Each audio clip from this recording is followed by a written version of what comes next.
Hey everybody, this is Kelly of Rojo Chief Clothing, and as you see right here, this is my Instagram, and I'm going to click on my link tree.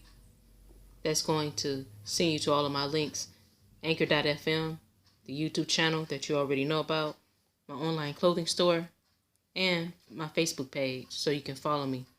Alright, so Anchor.fm, that's my podcast. So stories or news that I'm not going to post on YouTube, you can find them on my podcast, and you can listen to them on Spotify and also on Breaker and other, podcasts. Okay.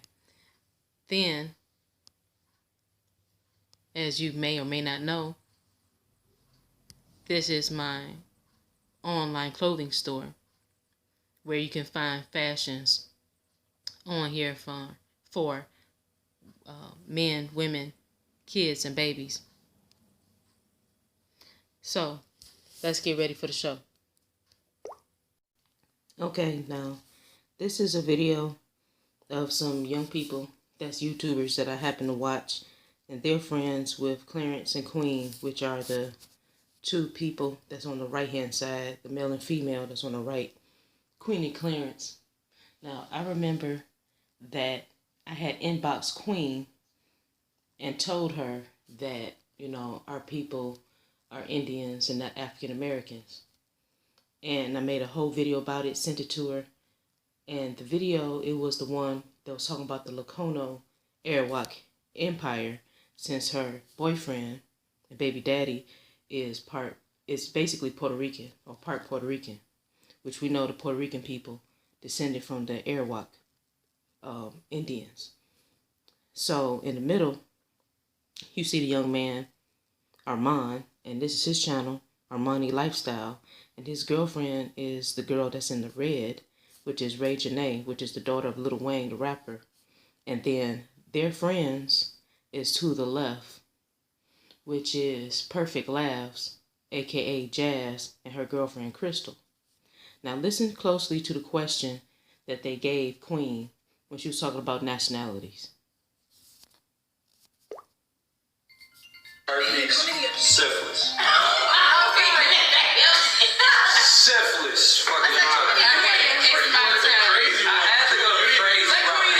Kids, be protected. One, 2, 3. name 3 hottest nationalities. African American. Period. African American. Period. African American.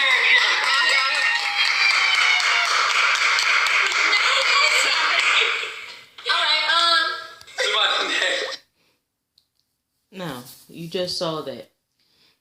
And the interesting part to me was, for us on my channel and other people's channels that talk about American Indian history and culture, we know that African American is not a nationality, because there's no place called Africa and America, because Africa is a continent of different nations.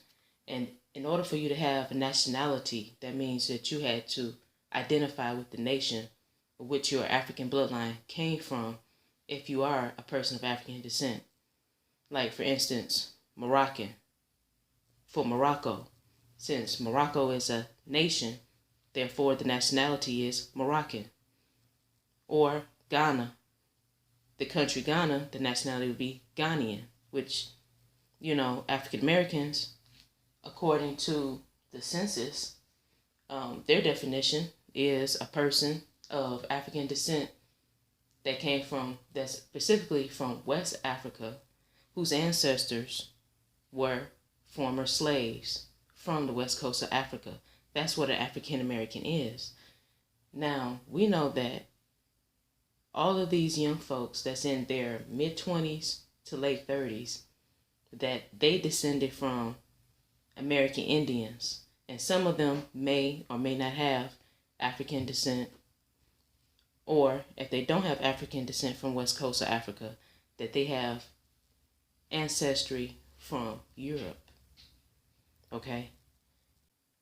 And the thing is that the generations that came before them, their ancestors, that either their ancestors or were probably born in the 80s or the 70s or maybe in some cases the late 60s, and they didn't tell these young people about their Indian ancestry because either they didn't know about their Indian ancestry because their ancestors, their grandparents or great grandparents, didn't tell their direct ancestors, their parents, that they had Indian in the family because they were scared to tell them that they had Indian ancestry because Europeans were terrorizing the Indians.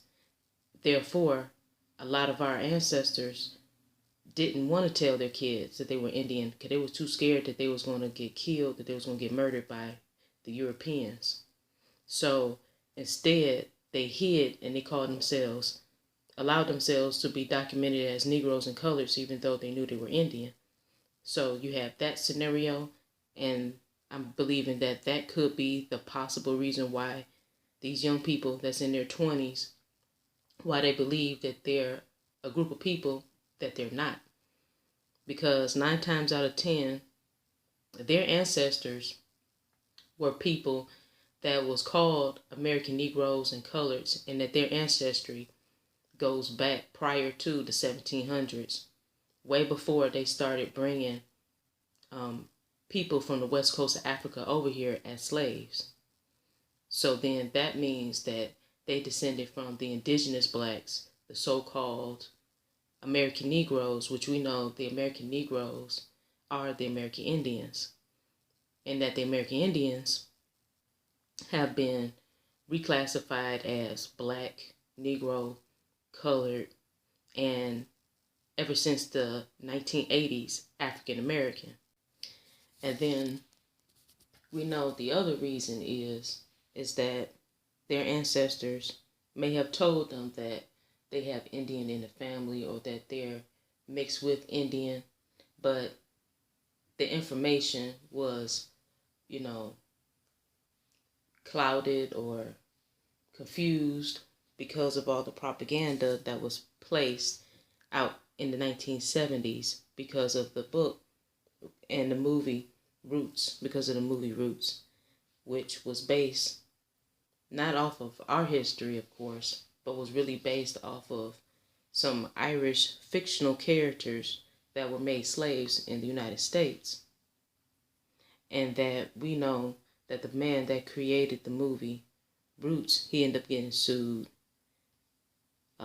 for plagiarism because he really had got the basis of his movie from the book The African, which was pointed out by Dane Calloway. So with that being said, a lot of this rhetoric or information that the people that's in their 20s and younger, what they think and believe, is not built upon truth. It's built upon propaganda that was fed to them through the media, through movies, TV, books, music, in order to take them away from their real heritage and culture and identity. And as we know that the Indians have been reclassified several times prior to being called African American. And one of the biggest culprits also of why people that's in their 20s and younger think that they're African American is because their parents did not want to respect their elders because they didn't think their elders knew what they were talking about when they said that they are Indian or that they were mixed with Indian. They didn't want to believe them. And the main reason why that is I can speak on that, is that when I was going to school, and I'm in my late 30s when I was going to school, when they showed pictures of people that were supposed to have been of African descent, they talked about the transatlantic slave trade. And they showed pictures of people that were Africans or people that were our people. And then when they showed the Indians, they showed people that did not look like us, that basically are Asiatic people. And then from there, they let you assume that you were a person of African descent based on the images that they gave you. And we know that that is a MK Ultra technique. That's a mind control technique. It's like, okay, I'm not going to come right out and tell you that you're an African American, but I'm going to give you enough, just enough rope for you to hang yourself and for you to decide and think that you're an African American based on the limited information that I give you. Okay, so this is an example of how the American Indians were reclassified. Okay, and this is on the Encyclopedia Virginia. Okay, on here it says colored persons and Indians defined 1930. It says in colored persons and Indians defined from the Code of Virginia 1930, the General Assembly provides legal definitions of colored persons and Indians, and this was one of 3 so-called racial integrity laws passed between 1924 and 1930 in Virginia. It says colored persons and Indians defined. Every person in whom there is an discernible any Negro blood shall be deemed and taken to be a colored person, and every person not a colored person having 1/4 or more of American Indian blood shall be deemed an American Indian, except that members of Indian tribes living on reservations allotted to them by the Commonwealth of Virginia having 1/4 or more Indian blood and less than 1/16 of Negro blood shall be deemed tribal Indians so as long they are domiciled on said reservations. Now we know that the American Indians were reclassified as Negroes a long time ago, during the time period of Columbus, when he literally said in his diaries he was calling, and all the other explorers, so-called European explorers, were calling the American Indians Negroes and blacks. Okay, now, in this article that's on Indian Country Today, it says the term Negro may have been meant for American Indians. During the session, Native Americans at 1619, Dr. Arika Coleman, an assistant professor at the University of Delaware, who is of Rappahannock and African American descent, discussed how the term Negro might actually be referring to an American Indian. According to her book, That the Blood Stay Pure, the term's origins can be traced to medieval Italy, where it was a classification of skin color, not race. Additionally, Europeans often referred to indigenous populations of their communities as Negroes. In the Portuguese colony of Brazil, Indians were called Negros de Terra, meaning Negroes of the land. Coleman pointed out during the conference that the early Virginia legislature identified Moors and Negroes separately. There is also documentation in which individuals were described as Negro African. Coleman questioned why the two words would be used to describe an African person and suggesting the native meaning as a strong possibility. Dr. Coleman also asserts the year 1619 isn't entirely correct regarding the first arrivals of blacks to America. She notes Negroes accompanied Spanish North American expeditions a century prior to the English arrived in Virginia. Okay, so she gives a breakdown of how the term Negro was originally applied to the Indians prior to the African people being brought over to America as slaves. Okay, now it says right here, it says on this article, it says, far from coming closer together, these naysayers would like to keep Africa at arm's length and cast off all things African. And there's a reason for that, because the generation of people that was in the 80s, they were either born maybe 1950s, 1940s, and earlier. So they knew about their history and their real culture of being Indian because their ancestors only told them that they were of Indian descent. Our ancestors really did not tell us that we were of African descent. That was something that was pushed upon us by the Europeans that was trying to reclassify us as African people, even though our ancestors told us which Indian tribes we descended from. So that's the reason why Black Americans so-called Black Americans, so-called American Negroes, which are the American Indians. That's why they was pushing, keeping Africa and African American, why they was pushing those terms away from them, because they knew that they did not descend from the peoples of Africa. So anyway, so that's the context when it comes to that.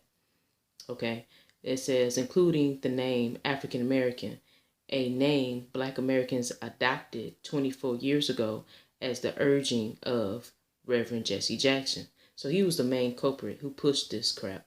So it says Black does not describe our situation, Jackson said in a 1988 speech encouraging Black Americans to drop Black and replace it with African. See, that was the whole agenda, to cover up your real identity and culture by having you call yourself and identify yourself with a group of people that you're not culturally and ethnically. It says we are a African American heritage. That's a lie. And that he forcefully argued that. So this is the thing. You got to use our common sense and say this. If we was truly of African descent and we really believe that, why would Jesse Jackson have to forcefully tell and convince the people, the Black Americans, who are really American Indians, who are prior to was being called Blacks and American Negroes? Why would he have to forcefully tell them that they're of African descent? Because they knew they were not of African descent. That's why. So anyway, it says though the term was adopted by many, many others continue to resist and reject it. Among them is Jibri George, a 38-year-old businessman in Miami, Florida. I am not African American, insists George, who set up a Facebook site called Don't Call Me African American. The site, which had thousands of visitors, has made George a kind of folk hero to Black Americans who want nothing to do with Africa, a place they see as a wreathen with disease and death, filled with dark memories of their slave past. Now let's stop. That's propaganda, because most people that they're calling African American today are people of American Indian descent, and that their ancestors did not pass down stories of slavery, especially African slavery. They can't even point out, most of them can't even point out an ancestor's name that came from Africa, let alone name any sort of African culture that was passed down to them. So in order for you to be an African, you have to have true and bona fide African culture. And the people that's being identified today as African Americans, who are really of American Indian descent, they don't fix their food the way that African people fix their food. They don't have the same cultural dances that African people have. Neither do they do their hair the same way that cultural and ethnic Africans do their hair. And that's a fact. And most of our people, they cannot even list any African ancestor that their grandparents or great-grandparents told them about, because it doesn't exist. It doesn't exist in most of our families, and that's just the truth of the matter. Okay? So anyways, it says, predictably, a heated and sometimes ugly debate has sprung up on the internet between those happy to be called African American and those unhappy with the term. If I went to Africa and said I was an African or an African American, they would look at me like I'm crazy. They would probably behead me and put my scalp on the stake. Which is true. Because the people of Africa, the people that are really ethnically and racially African, it's really a disgrace and a disrespect for our people to call ourselves African Americans when the majority of us did not descend from people of West African descent.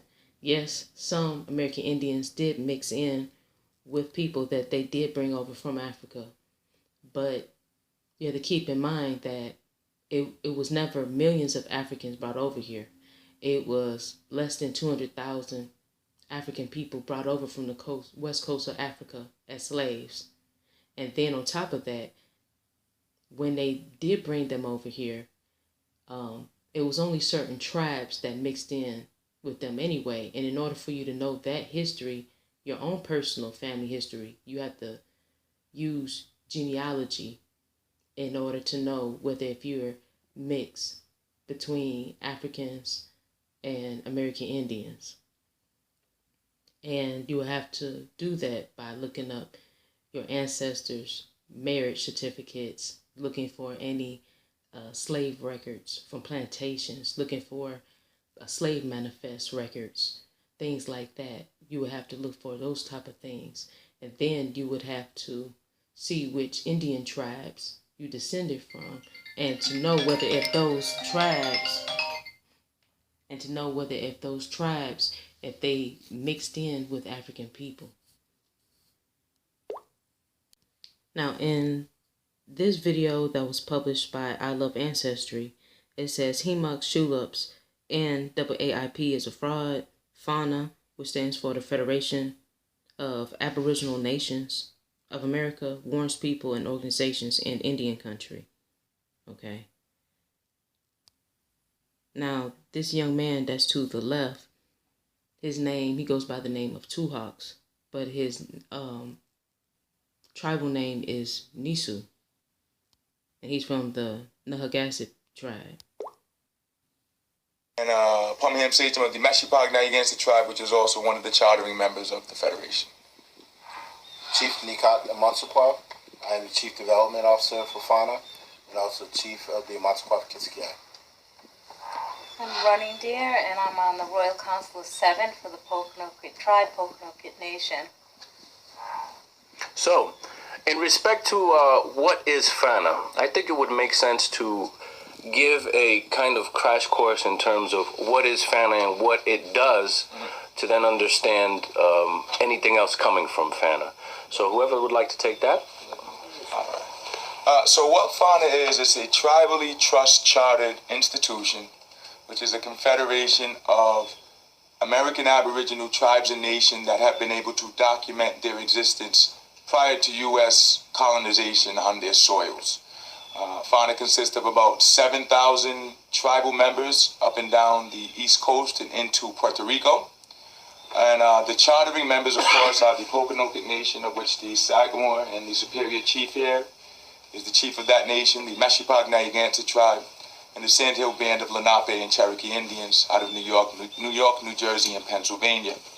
FANA was trust chartered so that tribal nations who are operating could come together to work to develop policies, procedures, and then implement. That's peace in my language. My name is Paul Walpi Neampog, and I am the Superior Chief of FANA, which is the Federation of Aboriginal Nations of America, and I am one of the original chartered members. Akwane, Nathan Pog, that is peace be unto you, friends. Nisu Wishawanag was translated from Narragansett into English as Two Hawks. I am Director General for the Federation, and Pumham Satan of the Meshipag Narragansett tribe, which is also one of the chartering members of the Federation. Chief Nikat Amatsupar. I am the Chief Development Officer for FANA and also Chief of the Amatsupar Kitsikiai. I'm Running Deer, and I'm on the Royal Council of Seven for the Pokanoket tribe, Pokanoket Nation. So, in respect to what is FANA, I think it would make sense to give a kind of crash course in terms of what is FANA and what it does, to then understand anything else coming from FANA. So whoever would like to take that? So what FANA is, it's a tribally trust-chartered institution, which is a confederation of American Aboriginal tribes and nations that have been able to document their existence prior to U.S. colonization on their soils. FANA consists of about 7,000 tribal members up and down the East Coast and into Puerto Rico. And the chartering members, of course, are the Pokanoket Nation, of which the Sagamore and the Superior Chief here is the chief of that nation, the Meshipag Narragansett tribe, and the Sandhill Band of Lenape and Cherokee Indians out of New York, New Jersey, and Pennsylvania.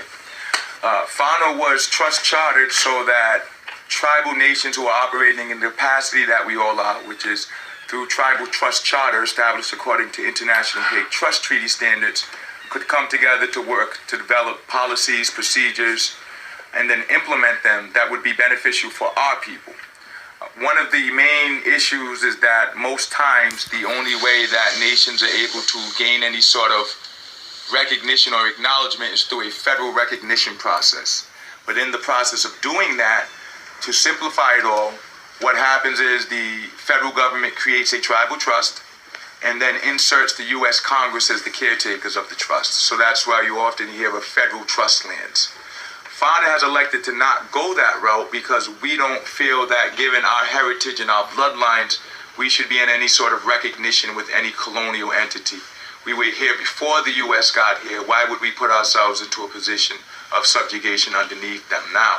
Simultaneously, FANA has not rescinded any sort of U.S. citizenship, but rather reclassified ourselves to our proper status as American Aborigine. And an Aborigine, if you look at the legal definition, is of the original people.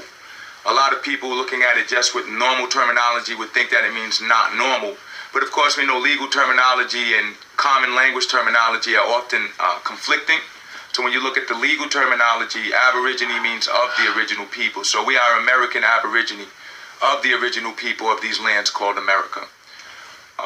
From that point forward, we've been moving in a manner that creates institutions for ourselves according to not only the United Nations Declaration on the Rights of Indigenous People, but also the American Declaration on the Rights of Indigenous People, which was passed June 16th, 2016 by the Organization of American States, which is binding upon the United States of America and also makes indigenous issues human rights issues.